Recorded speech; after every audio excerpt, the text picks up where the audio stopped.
What's lurking behind the label in your child's food? A new report found toxins in hundreds of products. Hundreds of different types of food were sampled, from formula and jarred baby food to snacks for toddlers. The researchers said they weren't just surprised by the levels of contaminants, but also by how many products tested positive. Many manufacturers of baby food don't test for heavy metals, but a nonprofit out of Colorado wanted to know what's hiding behind the labels of the food children are eating. Ellipse Analytics is an accredited lab in Denver, Colorado. There's a lack of knowledge when it comes to what's actually in these products, the lab's director of operations and quality, Sean Callan, said. To help parents make better choices, Ellipse Analytics teamed up with the nonprofit Clean Label Project and tested for toxins in 700 products, ranging from baby to early toddler food.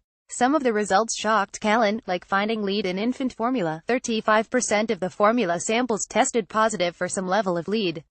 That's an alarming level, particularly when we consider the effect that lead has on developing brains, Callan commented. When it comes to formula, Similac and Enfamil had products that tested in the top 5 for purity. But the lab also ranked one Enfamil formula in the bottom 5. Callan said the lab also found a chemical linked to cancer and brain damage in some of the food samples. It's what you call a cumulative toxin. The levels of acrylamide varied depending on the food. Is a tiny amount of it going to hurt you right now? No. But a tiny amount of it over and over and over again, that's a different story, Callan said. The lab screened for 130 different environmental contaminants, from heavy metals and pesticides to antibiotics. Jacqueline Bowen is the executive director of Clean Label Project, said Science Doesn't Lie. The nonprofit is focused on health and transparency when it comes to product labels. Bowen said brands usually only test for traditional food contaminants, things like E. coli, Salmonella, Listeria. Bowen believes that testing should be more extensive. She hopes what the lab discovered in baby food results in a call to action.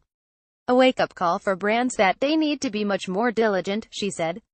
Laura Temke, a Milwaukee area mother who works in the food safety industry, was shocked by some of the test results, especially those measured in organic products.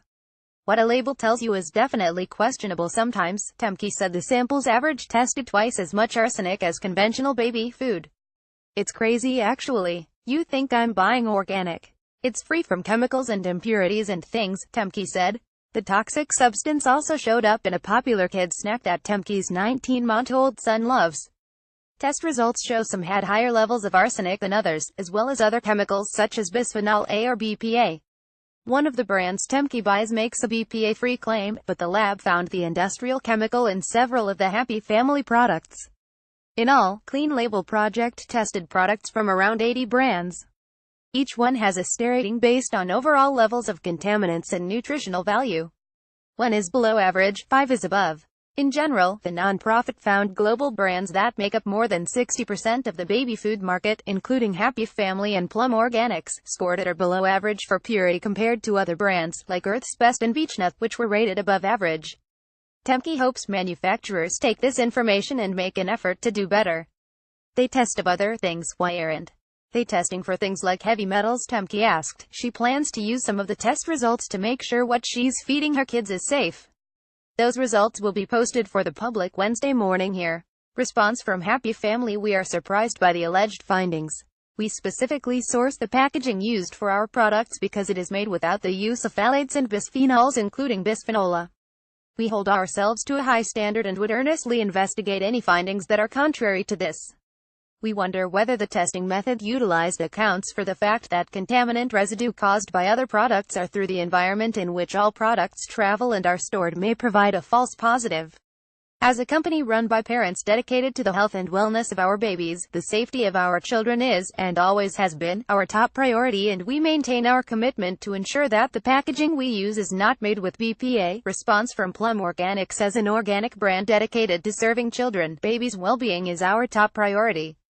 Plum's mission has always been dedicated to nourishing little ones with the very best food from the very first bite. All of Plum's products meet government standards and regulations. Our intent is to go beyond what's required. We are committed to minimizing environmental and industrial contaminants within our products. Over the last year, our team began creating new, more robust guidelines for contaminants in our ingredients. These programs take time to implement, but this is a priority for our brand. FDA regulations in general. The FDA does not comment on specific studies, but evaluates them as part of the body of evidence to further its understanding. The FDA's goal is to protect human health by ensuring that consumer exposure to contaminants is limited to the greatest extent feasible. It is important for consumers to understand that some contaminants, such as heavy metals like lead or arsenic, are in the environment and cannot simply be removed from food. Through the Total Diet Study, the FDA tests for approximately 800 contaminants and nutrients in the diet of the average U.S. consumer. The FDA works with industry to limit the amount of contaminants in food to the greatest extent feasible, especially in foods frequently consumed by children. The FDA has established levels for several contaminants that should not be exceeded for a variety of foods. The FDA considers, on a case-by-case basis, whether to take enforcement action when we find foods that would be considered contaminated. The FDA recently established a Toxic Elements Working Group whose mission in part is to develop a strategy for prioritizing and modernizing the FDA Center for Food Safety and Applied Nutrition's activities with respect to food toxic element combinations using a risk-based approach.